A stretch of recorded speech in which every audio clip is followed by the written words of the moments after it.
ఈ పాఠశాల గురించి చెప్పినప్పుడు నాకు ఏదో ప్రౌడ్గా అనిపిస్తుంది. అలుగునూరు నుంచి వెళ్ళిపోయినందుకు నేను యాక్చువల్గా అసలు ఊళ్ళో ఎవరితో కలవను.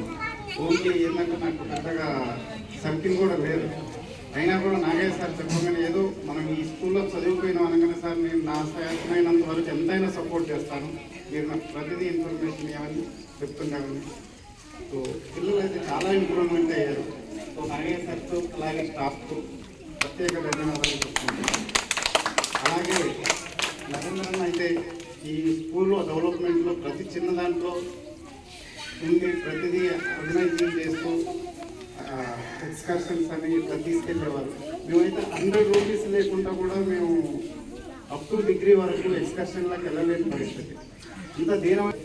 సో దయచేసి ఓన్లీ స్టాఫ్ మీదనే నెట్టేయకుండా పేరెంట్స్ కూడా ఇండివిజువల్ రెస్పాన్సిబిలిటీ, బిహేవియర్ ఎక్కడ వీక్ ఉన్నారో, ఏ సబ్జెక్ట్ వీక్ ఉన్నారో ఆ సబ్జెక్ట్ పరంగా ఎప్పటికప్పుడు టీచర్స్తో అప్డేట్ అయ్యి ఇంప్రూవ్మెంట్ చేసుకుంటే ఇంకా ఎదుగుదల అనేది బాగుంటుందని నా పర్సనల్ అభిప్రాయము.